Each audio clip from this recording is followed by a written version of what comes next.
Anxiety एक बिल्कुल normal feeling है, जैसे खुशी, उदासी या गुस्सा।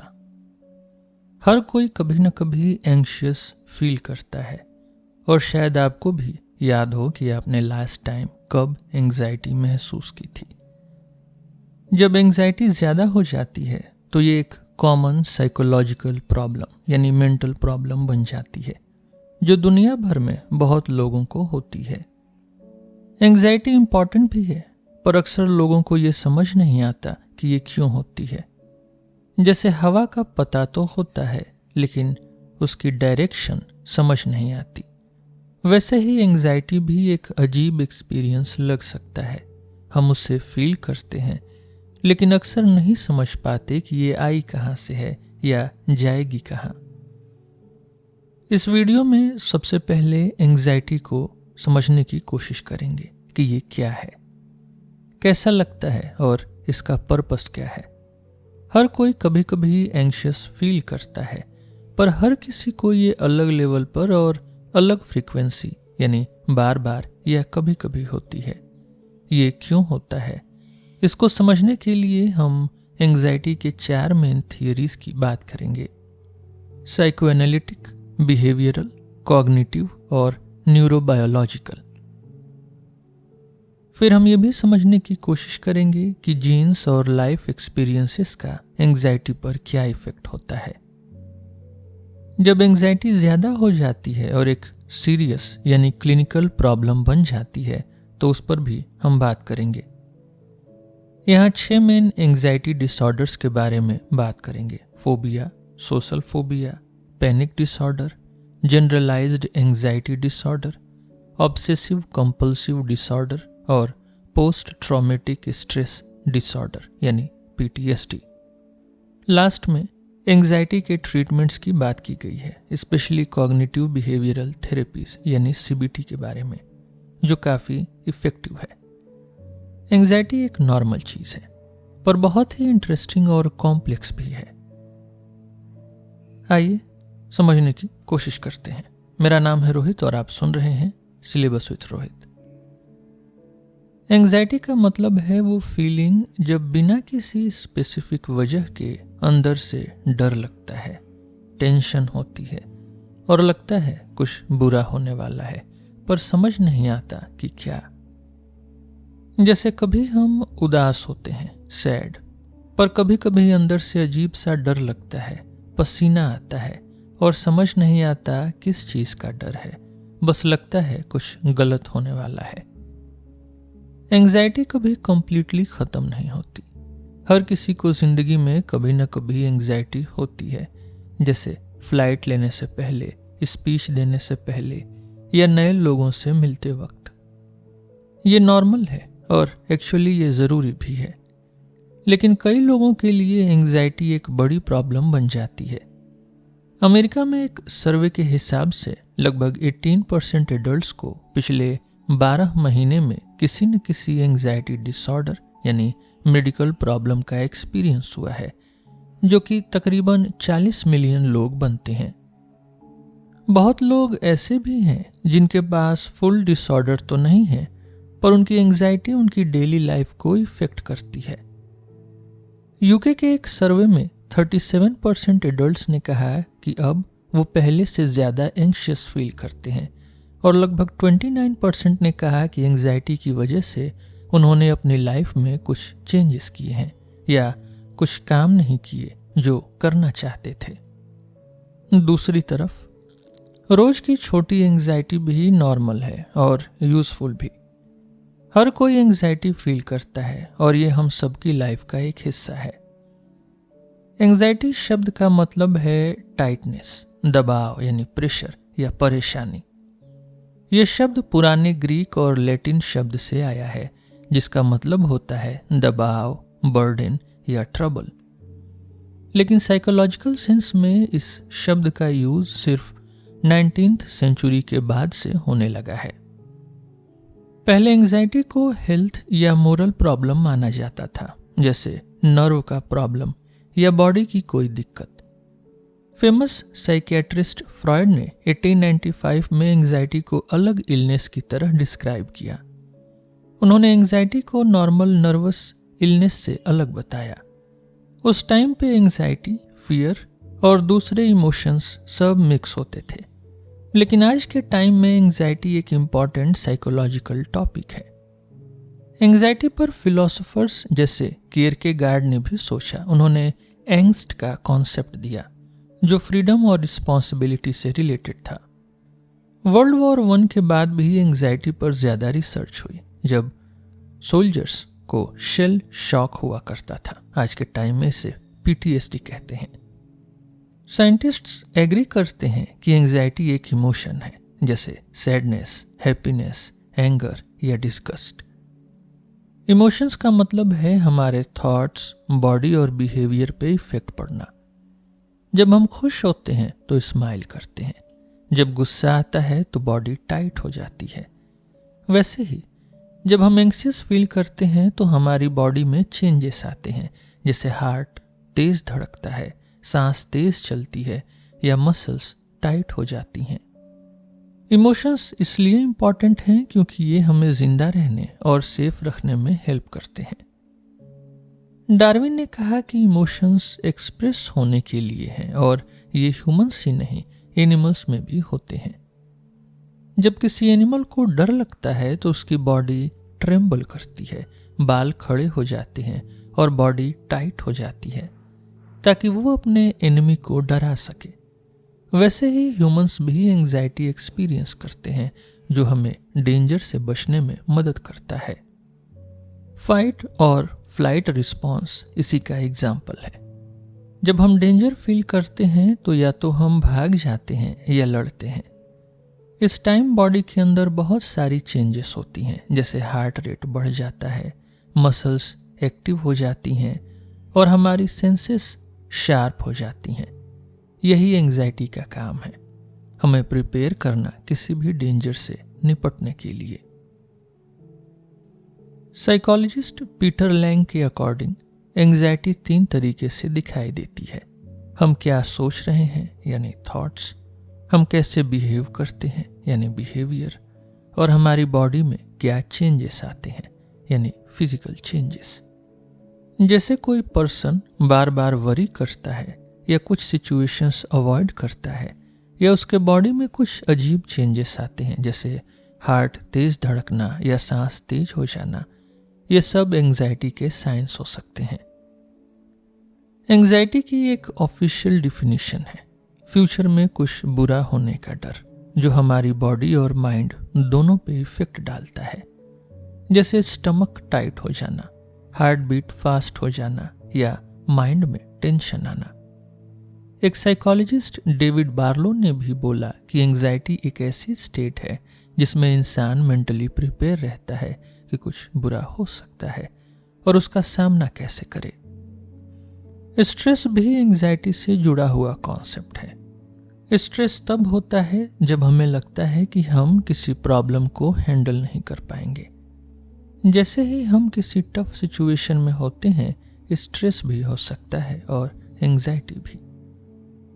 फियर और एंजाइटी में थोड़ा डिफरेंस है। फियर यूजुअली किसी स्पेसिफिक चीज से होता है, जैसे समुंदर में शार्क देख के डर लगना, पर एंजाइटी वेग होती है, कभी कभी बिना किसी वजह के होती है या समझ नहीं आता कि किस चीज का डर है। इसलिए एंजाइटी को समझना और हैंडल करना मुश्किल होता है। नॉर्मल एंजाइटी और क्लिनिकल एंजाइटी में फर्क है। डॉक्टर ये चेक करते हैं कि एंजाइटी कितनी ज्यादा हो रही है, क्या किसी अनरियलिस्टिक चीज का डर है, कितने टाइम से है, कितनी लाइफ को इफेक्ट कर रही है और क्या इंसान की डेली लाइफ डिस्टर्ब हो रही है। अगर एंजाइटी ज्यादा हो तो फिर उसको डिसऑर्डर माना जाता है। अब हम 4 मेन थियरीज पर बात करते हैं, साइको एनालिटिक, बिहेवियरल, कॉग्निटिव और neurobiological. Psycho analytic theory Sigmund Freud ने दी थी। उनका मानना था कि एंजाइटी अंदर के अनकॉन्शियस थॉट्स और फीलिंग से आती है जो हम समझ नहीं पाते। फ्रॉयड के हिसाब से जब हमारी रियल डिजायर्स कंट्रोल नहीं होती तो एंजाइटी हो जाती है। फ्रॉयड ने एंजाइटी को 2 टाइप्स में डिवाइड किया, एक नॉर्मल जो रियल डेंजर से आती है और दूसरी न्यूरोटिक जो बेकार की या अंदर की चीजों से होती है। उन्होंने कहा कि जब हमारे अंदर की विशेस ईगो यानी सेल्फ के कंट्रोल से बाहर हो जाती हैं तो एंजाइटी हो जाती है। उनके केस स्टडी लिटिल हैंस में एक बच्चा हॉर्स से डर गया था, लेकिन फ्रॉयड ने कहा कि असल में ये उसके अंदर की फीलिंग्स की वजह से था। आजकल साइंटिस्ट्स फ्रॉयड की थियरीज को आउटडेटेड यानी पुरानी मानते हैं क्योंकि इनमें प्रूफ नहीं मिलता। बिहेवियरल थियरी कहती है कि एंजाइटी सीखी जाती है। जॉन वॉटसन ने अपने एक्सपेरिमेंट लिटिल अल्बर्ट पर किया था, जिसमें एक छोटे बच्चे को पहले एक सफेद चूहे से दोस्ती थी, फिर उस चूहे के साथ तेज आवाज जोड़कर उसे डरा दिया गया। बच्चा फिर चूहे से, रैबिट से और उससे मिलती चीजों से भी डरने लगा। इसको कंडीशनिंग कहते हैं। मतलब हम किसी चीज से इसलिए डरते हैं क्योंकि हमने उसे किसी डरावनी चीज के साथ जोड़ लिया है। बिहेवियरल थियरी कहती है कि हमारी बहुत सी फियर्स, बहुत से डर ऐसे ही सीखी हुई होती हैं, या दूसरे से देख के सीख लेते हैं, या बचपन के एक्सपीरियंसेस से। बिहेवियरल थेरेपी में फोबिया या एंजाइटी से धीरे धीरे फेस करवाया जाता है ताकि डर कम हो। सीबीटी यानी कॉग्निटिव बिहेवियरल थेरेपी भी इसी थियरी से इंस्पायर्ड है। कॉग्निटिव थियरी कहती है कि एंजाइटी हमारे सोचने के तरीके पर डिपेंड करती है। मतलब एक ही सिचुएशन में किसी को कुछ नहीं होता, किसी को बहुत एंजाइटी हो जाती है, क्योंकि हर कोई सिचुएशन को अलग तरीके से समझता है। हमारी थिंकिंग, पुराने एक्सपीरियंसेस और बिलीव्स हमारी एंजाइटी बढ़ा सकते हैं। जैसे अगर किसी को लगता है कि हमेशा वर्स्ट यानी सबसे बुरा ही होगा, या हम कमजोर हैं, तो उसको छोटी छोटी बातों पे भी एंजाइटी हो सकती है। जो लोग एंग्शियस होते हैं वो सेफ्टी बिहेवियर्स फॉलो करते हैं, जैसे कुछ सिचुएशन से बचना या अवॉइड करना, लेकिन ऐसे करने से डर और बढ़ता है। कॉग्निटिव थियरी कहती है कि अगर हम अपनी सोच बदलें तो एंजाइटी भी कम हो सकती है। न्यूरोबायोलॉजिकल थियरी कहती है कि एंजाइटी ब्रेन के कुछ पार्ट्स और केमिकल्स की वजह से होती है। ब्रेन का लिम्बिक सिस्टम और अमिगडाला इमोशंस को कंट्रोल करते हैं। अमिगडाला हमारी बॉडी को डेंजर से बचाने के सिग्नल्स बहुत जल्दी भेजता है। इसलिए कभी कभी बिना रीजन के भी एंजाइटी हो सकती है।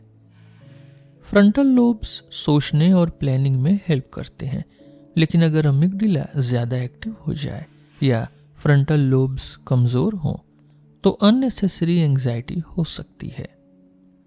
कुछ केमिकल्स जैसे CRH जो स्ट्रेस हार्मोन्स रिलीज करते हैं और गाबा जो बॉडी को शांत करते हैं, ये भी एंजाइटी को कंट्रोल करते हैं। अगर ये बैलेंस बिगड़ जाए तो एंजाइटी ज्यादा हो सकती है। ज्यादा एंजाइटी से ब्रेन पर भी असर पड़ सकता है, जैसे मेमोरी वीक हो सकती है या हिप्पोकैम्पस छोटा हो सकता है। ये थियरीज दिखाती हैं कि एंजाइटी एक ही वजह से नहीं होती, बल्कि उसके पीछे काफी अलग अलग रीजंस हो सकते हैं। हमारी सोच, लर्निंग, ब्रेन के चेंजेस या लाइफ एक्सपीरियंसेस। एंजाइटी अक्सर फैमिलीज में चलती है। मतलब अगर किसी को एंजाइटी है तो उसके पेरेंट्स या ग्रैंड पेरेंट्स को भी हो सकती है। इसका रीजन क्या है? क्या एंजाइटी जीन्स यानी DNA के थ्रू आती है, या हम अपने आसपास के लोगों से सीखते हैं? ये नेचर यानी जीन्स का इफेक्ट है, या नर्चर यानी इन्वायरमेंट या एक्सपीरियंस का इफेक्ट है?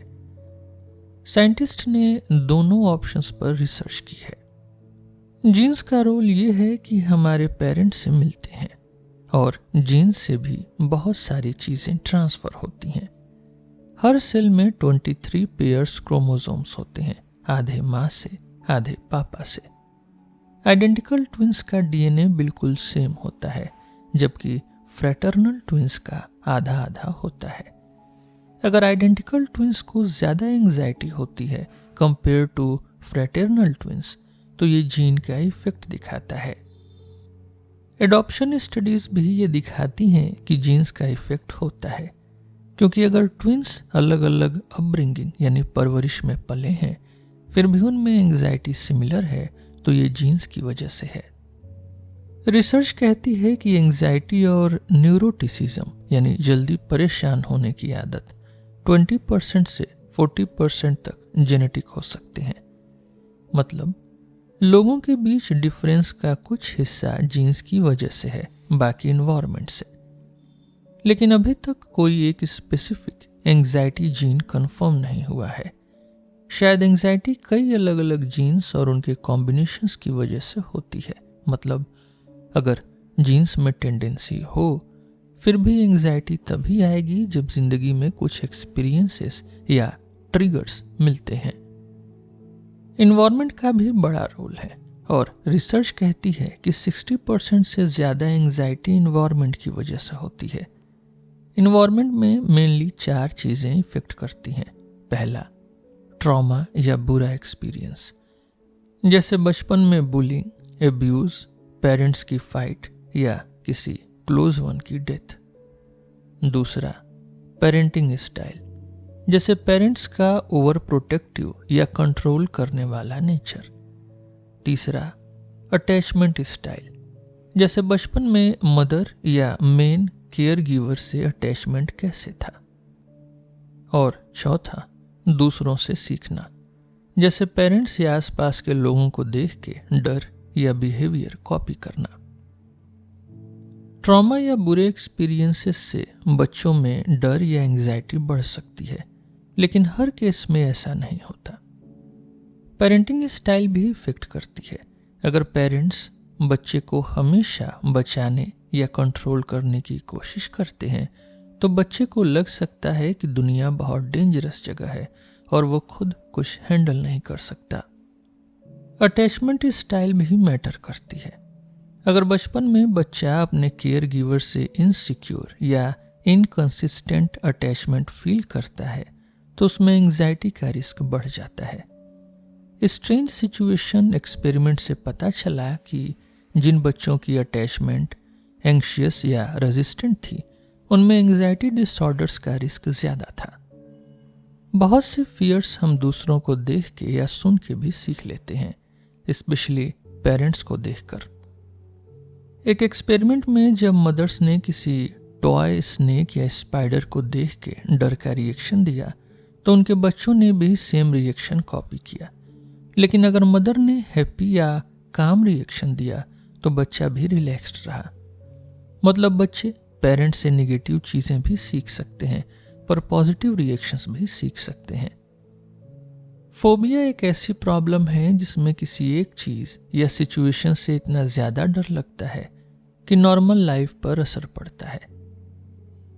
जैसे कोई बच्चा न्यूज़पेपर देखकर ही घबरा जाता है, कोई थंडर या बिजली से इतना डरता है कि अकेले नहीं रह सकता, या कोई प्लेन में बैठने से इतना डरता है कि घंटों ट्रेन से ट्रेवल करता है। फोबिया सिंपल डर नहीं होता, ये बहुत ज्यादा स्ट्रांग और अक्सर बेकार का होता है। फोबिया तब माना जाता है जब डर इतना हो कि वो आदमी की डेली लाइफ, काम या रिश्तों में प्रॉब्लम क्रिएट करे। फोबिया के कुछ मेन सिम्टम्स ये होते हैं: किसी चीज या सिचुएशन को लेकर लगातार और बेकार का स्ट्रांग डर, उस चीज को देखते ही तुरंत एंग्जाइटी या पैनिक फील होना, खुद को ये समझाना कि ये डर बेकार है पर फिर भी उससे कंट्रोल न कर पाना, और उस सिचुएशन से बचने की कोशिश या उसमें जाकर बहुत तकलीफ फील करना। फोबिया कई टाइप्स के होते हैं, जैसे एनिमल फोबिया, जानवर, इंसेक्ट्स, डॉग, स्नेक का डर। नेचुरल इन्वायरमेंट फोबिया, ऊंचाई, बिजली, पानी का डर। Situational phobia, flying, lift, tunnel, bridge, public transport का डर। ब्लड इंजेक्शन इंजरी फोबिया, खून, चोट, इंजेक्शन देखकर घबराहट या बेहोशी तक हो जाना। दूसरे फोबियाज जैसे चोकिंग या किसी बीमारी का डर। सबसे ज्यादा common phobias animals, Heights, blood, closed space, पानी और फ्लाइंग से रिलेटेड होते हैं। जब कोई अपने फोबिया से सामना करता है तो यूजुअली पैनिक फील होता है, सांस लेने में दिक्कत, पसीना, चक्कर, बेचैनी, कमजोरी, उल्टी जैसे सिम्टम्स आ सकते हैं। ब्लड इंजेक्शन इंजरी फोबिया में लोग बेहोश हो सकते हैं क्योंकि उनका ब्लड प्रेशर गिर जाता है। फोबिया बहुत लोगों को होता है। रिसर्च कहती है कि 50 से 60% लोग लाइफ में कभी न कभी किसी बेकार के डर का एक्सपीरियंस करते हैं। लेकिन क्लिनिकल फोबिया जिसमें नॉर्मल लाइफ डिस्टर्ब हो, वो भी काफी लोगों को होता है। जैसे अमेरिका में लगभग 8 से 9% एडल्ट्स को लास्ट 1 साल में फोबिया हुआ। कई लोगों को एक से ज्यादा फोबिया भी हो सकते हैं और ये अक्सर बचपन या जवानी में स्टार्ट होते हैं। औरतों को फोबिया आदमियों से लगभग 2 गुना ज्यादा होता है, शायद क्योंकि आदमी अपना डर एक्सेप्ट नहीं करते। फोबिया होने की वजह मेन कंडीशनिंग मानी जाती है। जैसे अगर बचपन में किसी डॉग ने डरा दिया तो उसके बाद हर डॉग से डर लगने लगता है। लेकिन हर फोबिया एक ट्रॉमेटिक एक्सपीरियंस की वजह से नहीं होता। कई बार हम दूसरों की बात सुन के या उनका रिएक्शन देख के भी किसी चीज से डरने लगते हैं, पेरेंट्स या आसपास के लोगों से सीखकर।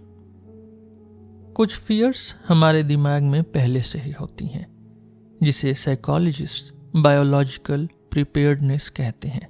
जैसे हम नेचुरली उन चीजों से डरते हैं जो पुराने समय पे डेंजरस थी, जैसे स्नेक, हाइट, ओपन जगह। फोबिया डेवलप होने में थिंकिंग का भी बड़ा रोल है।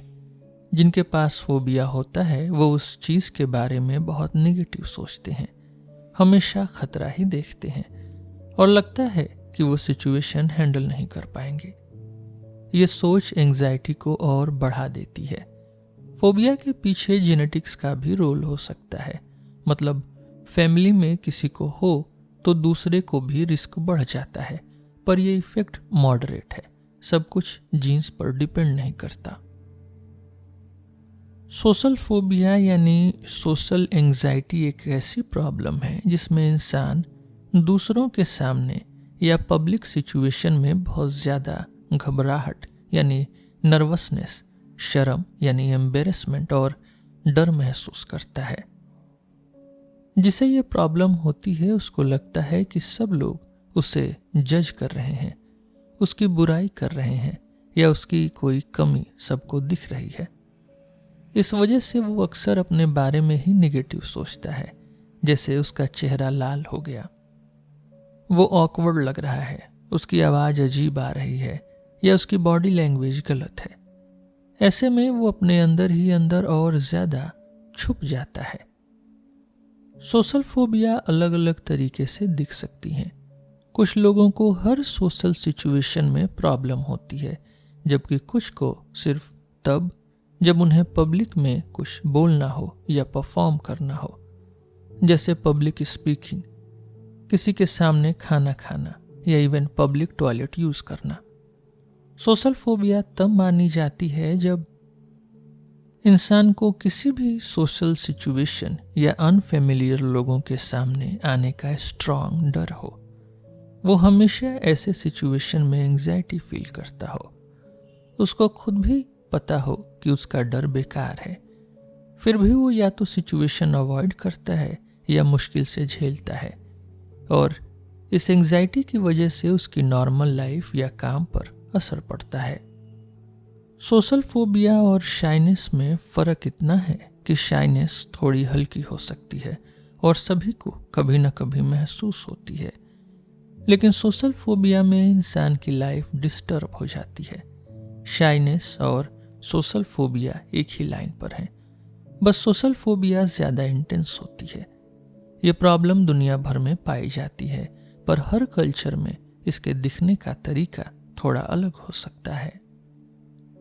सबसे ज्यादा सोशल फोबिया एडोलेसेंस यानी जवानी के शुरू के साल में स्टार्ट होती है।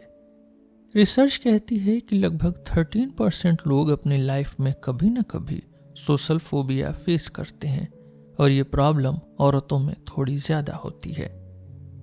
इस प्रॉब्लम के पीछे कई वजह हो सकती हैं। जीन्स का थोड़ा रोल है, लेकिन फैमिली इन्वायरमेंट, बचपन के एक्सपीरियंस, पेरेंट्स का ज़्यादा कंट्रोल या रिजेक्शन भी इम्पॉर्टेंट है। सोशल फोबिया कभी कभी ह्यूमन हिस्ट्री के पुराने ज़माने से जुड़ी भी हो सकती है, जब ग्रुप में सबसे नीचे या कमज़ोर लोग खुद को पीछे रखते हैं ताकि उन्हें निकाला न जाए या उनका मजाक न बने।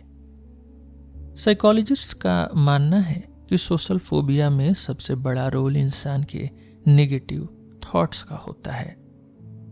जैसे जब कोई प्रेजेंटेशन देना होता है तो ऐसे लोग सोचते हैं कि वो गलत बोलेंगे, लोग हंसेंगे या वो बहुत बेकार दिख रहे हैं। ये थॉट्स उनकी एंग्जाइटी बढ़ा देते हैं। इस एंग्जाइटी की वजह से फिजिकल सिम्टम्स भी आते हैं, जैसे पसीना, थरथराहट, ब्लशिंग या धड़कन तेज हो जाना। ये सब देखकर इंसान और घबरा जाता है और अपने आप को और बेकार फील करता है। सोशल फोबिया में लोग अपने बचाव के लिए कुछ सेफ्टी बिहेवियर्स भी अपना लेते हैं, जैसे स्पीच जल्दी जल्दी बोल देना, ऑडियंस को न देखना या खुश दिखने की कोशिश करना। लेकिन ये हैबिट्स उनकी प्रॉब्लम सॉल्व नहीं करती, बल्कि उनका अटेंशन और अंदर की तरफ ले जाती है और परफॉर्मेंस और ख़राब कर देती है। जब तक इंसान अपनी सोच और बिहेवियर को चेंज नहीं करता, ये साइकिल चलता रहता है। पैनिक डिसऑर्डर एक ऐसी बीमारी है जिसमें बिना किसी वजह के अचानक इंसान को बहुत तेज घबराहट यानी पैनिक अटैक होता है। इसमें बॉडी में अजीब सेंसेशंस आते हैं, जैसे दिल तेज धड़कना, सांस लेने में दिक्कत, पसीना आना, हाथ पैर कांपना, चक्कर, उल्टी जैसे लगना या कमजोरी महसूस होना।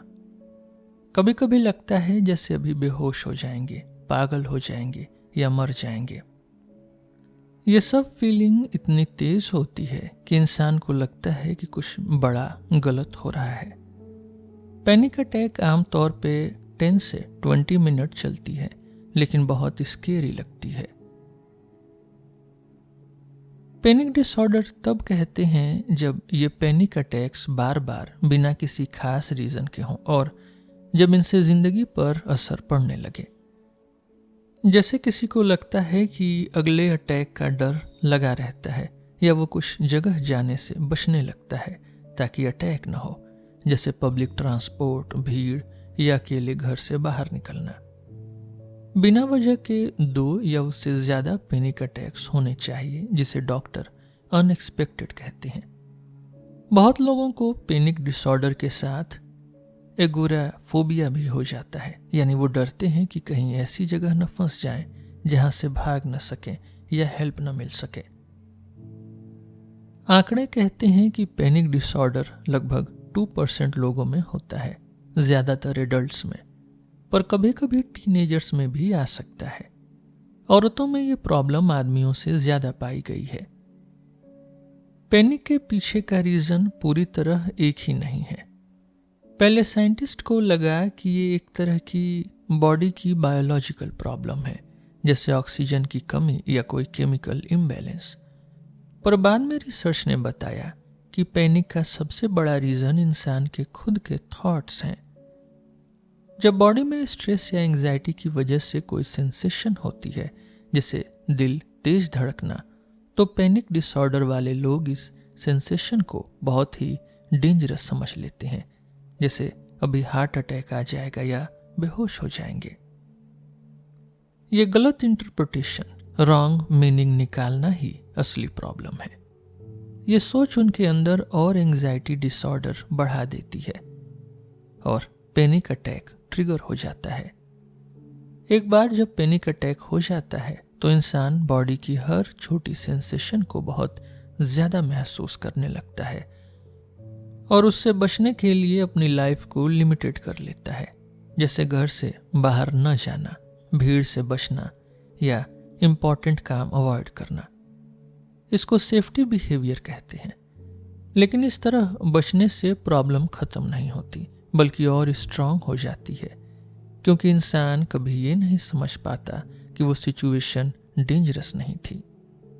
रिसर्च से ये भी पता चला है कि कुछ लोगों में पैनिक डिसऑर्डर होने का चांस ज़्यादा होता है, जैसे जिनमें एंग्जाइटी सेंसिटिविटी हाई होती है, यानी जो लोग बॉडी की सेंसेशंस को ज़्यादा डेंजरस समझते हैं। बचपन में ट्रॉमा, एब्यूज़ या फैमिली में किसी को पैनिक डिसऑर्डर होने की हिस्ट्री हो तो रिस्क बढ़ जाता है।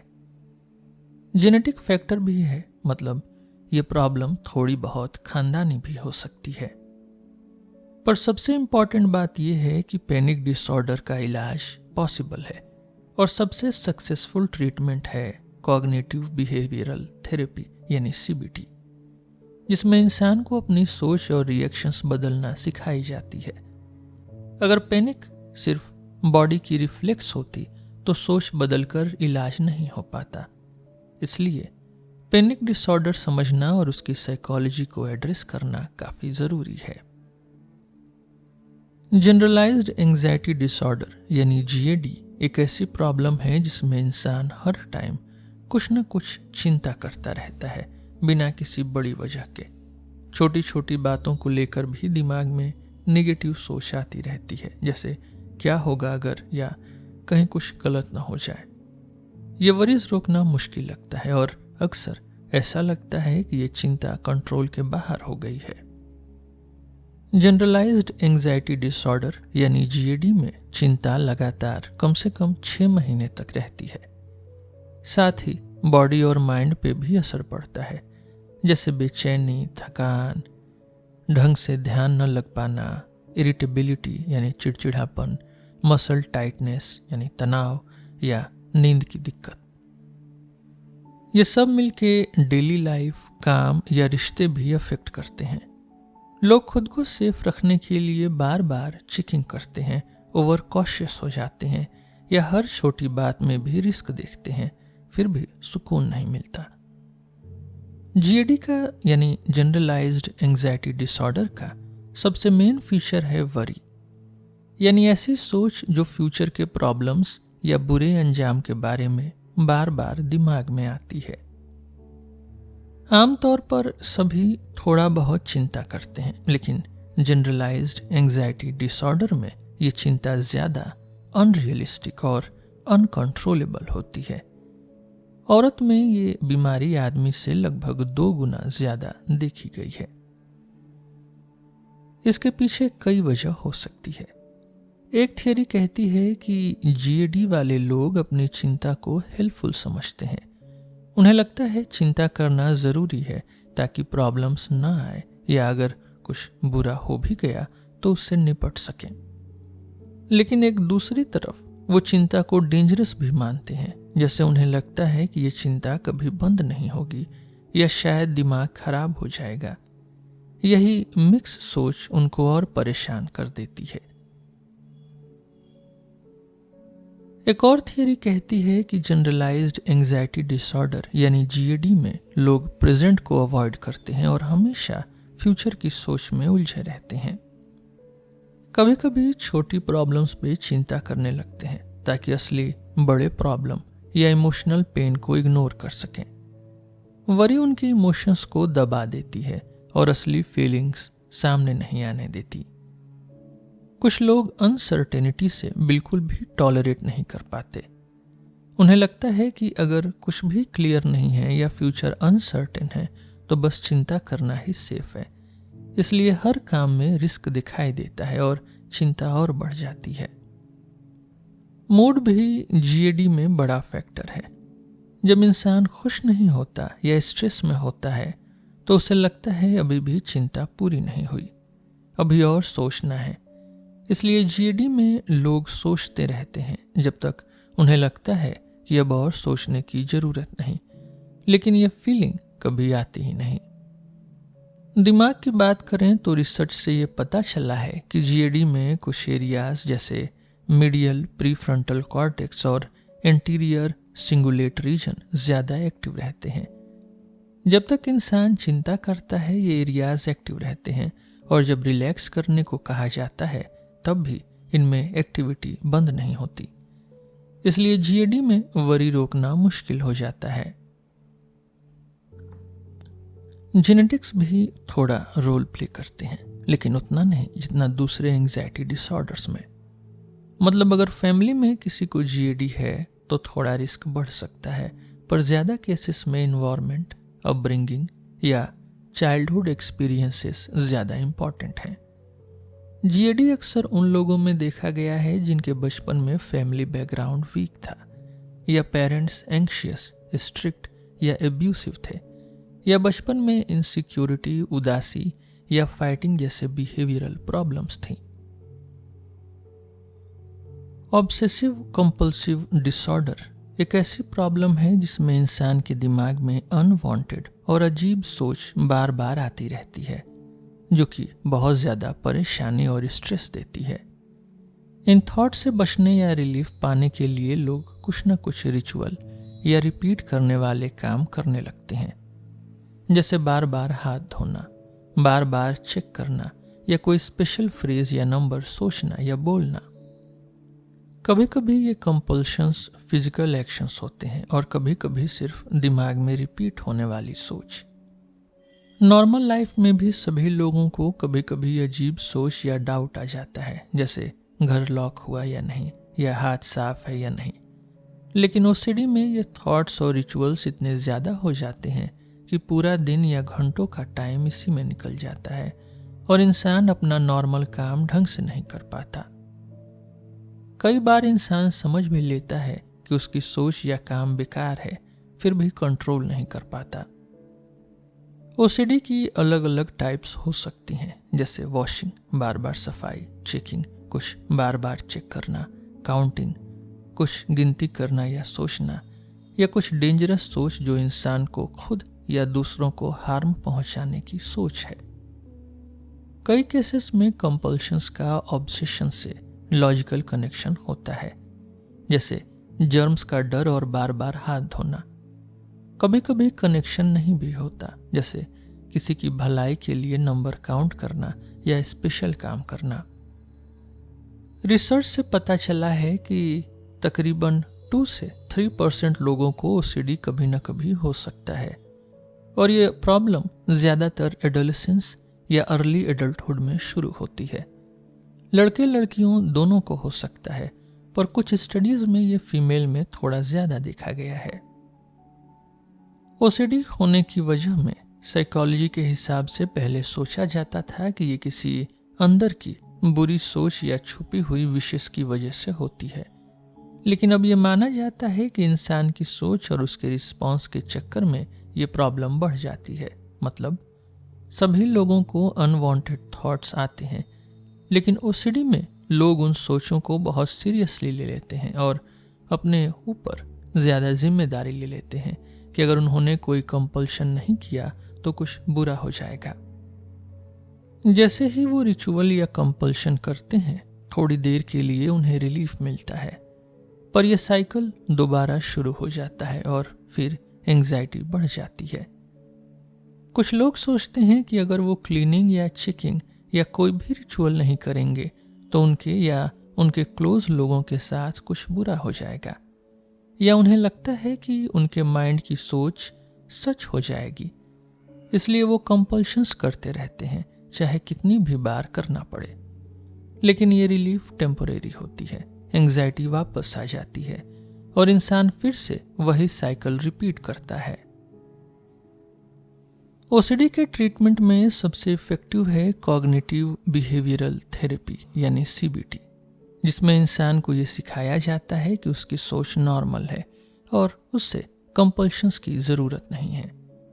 एक्सपोजर और रिस्पॉन्स प्रिवेंशन थेरेपी में इंसान को धीरे धीरे उन सिचुएशंस का सामना करवाया जाता है जो उसको एंग्जाइटी देती हैं, बिना कंपल्शंस किए, ताकि दिमाग खुद समझ सके कि कोई रियल डेंजर नहीं है। बायोलॉजी के लेवल पर ओसीडी में दिमाग के कुछ हिस्सों में मल फंक्शन देखा गया है, जैसे orbitofrontal cortex, anterior cingulate cortex, striatum और थैलेमस। कई सीवियर केसेस में जब मेडिसिन्स और थेरेपी से फ़ायदा नहीं होता तो कुछ लोगों का दिमाग का ऑपरेशन भी किया जाता है, जिससे कुछ केसेस में इम्प्रूवमेंट देखा गया है। जीन्स का भी थोड़ा रोल हो सकता है, पर उतना बड़ा नहीं। अगर फैमिली में किसी को ओसीडी है तो दूसरे मेंबर्स में रिस्क थोड़ा बढ़ जाता है, लेकिन इन्वायरमेंट और अपब्रिंगिंग भी बहुत इंपॉर्टेंट है। बचपन के ट्रॉमास, पेरेंट्स का ज़्यादा स्ट्रिक्ट या निगलेक्टफुल होना या लो सोशियो इकोनॉमिक स्टेटस भी ओसीडी का रिस्क बढ़ा सकता है। Post traumatic stress disorder PTSD एक ऐसी बीमारी है जो किसी बड़े शॉक या ट्रॉमेटिक इवेंट के बाद होती है, जैसे किसी ने एक्सीडेंट, अटैक, सेक्सुअल असॉल्ट या किसी की अचानक डेथ देखी हो या महसूस की हो। बहुत छोटी सी बात भी कुछ लोगों के लिए बहुत बड़ा ट्रॉमा बन सकती है। PTSD होने पर इंसान बार बार वही ट्रॉमेटिक या बुरा वाला पल याद करता है, जैसे सपने आते हैं या फ्लैशबैक आते हैं। छोटी छोटी चीजें, स्मेल्स या आवाजें भी वो पुरानी यादें ताज़ा कर सकती हैं। PTSD में दूसरा बड़ा लक्षण है कि इंसान हर वो चीज या इंसान या जगह से बचता है जो उससे उस ट्रॉमेटिक इवेंट की याद दिलाए। बहुत लोग इमोशनली नंब हो जाते हैं, मतलब खुश या नॉर्मल महसूस ही नहीं होता, या फिर वो अल्कोहल या ड्रग्स का सहारा लेते हैं ताकि दर्द कम हो सके। तीसरा सिम्टम है हाइपर अराउजल, यानी इंसान हमेशा एंग्शियस यानी टेंशन में, इरिटेट यानी चिड़चिड़ा या डर में रहता है। नींद भी सही नहीं आती।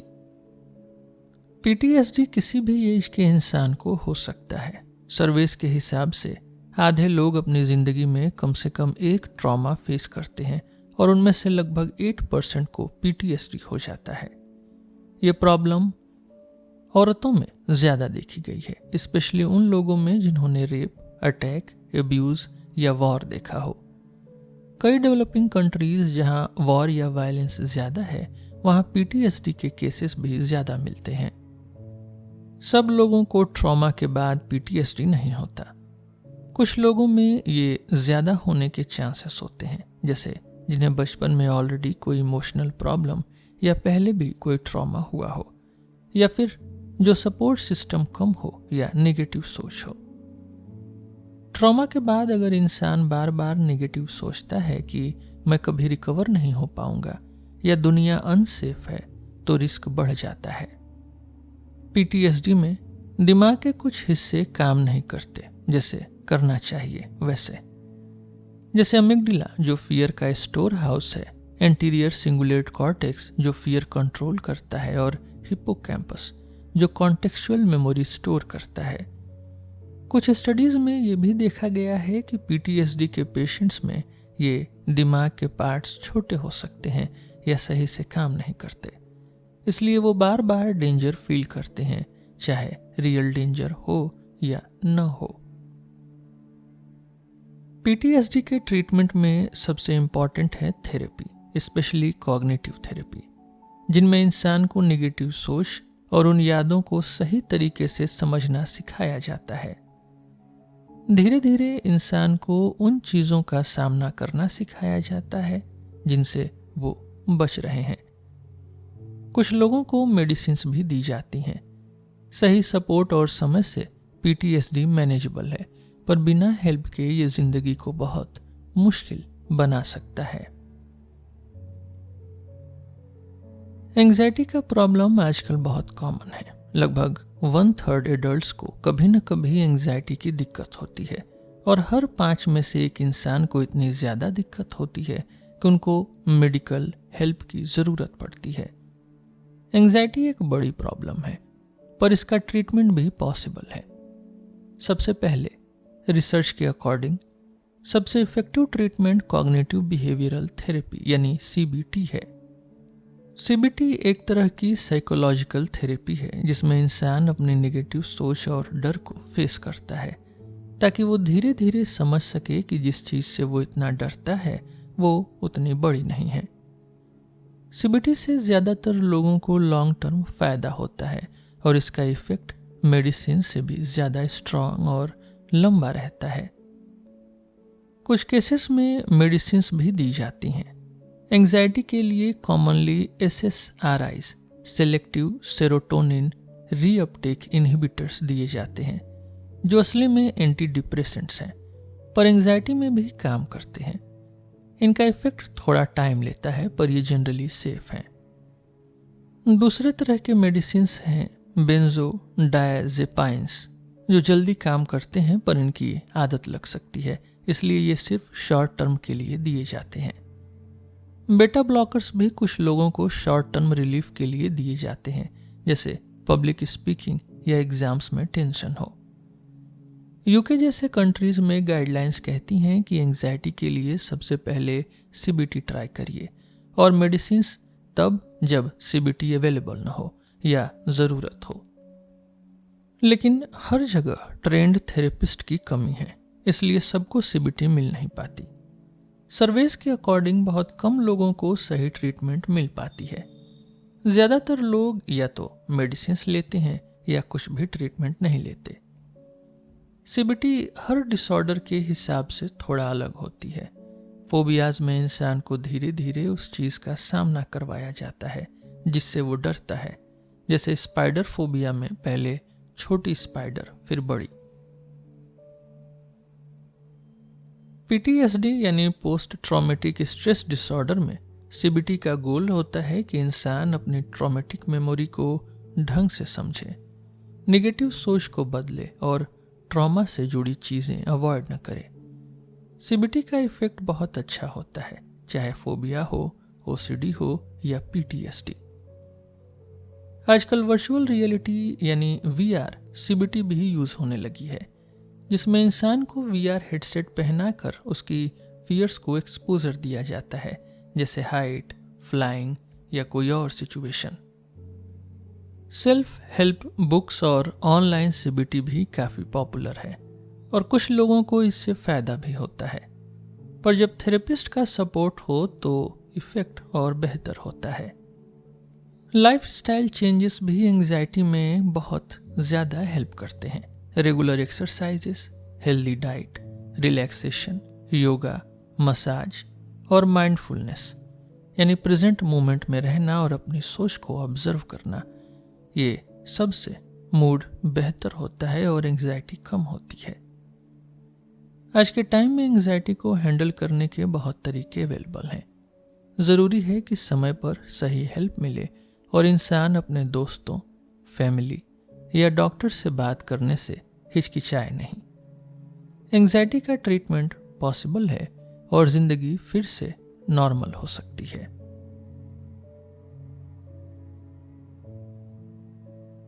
आज के एपिसोड में बस इतना ही। हम फिर मिलेंगे आपसे एक नए एपिसोड में एक नए टॉपिक के साथ।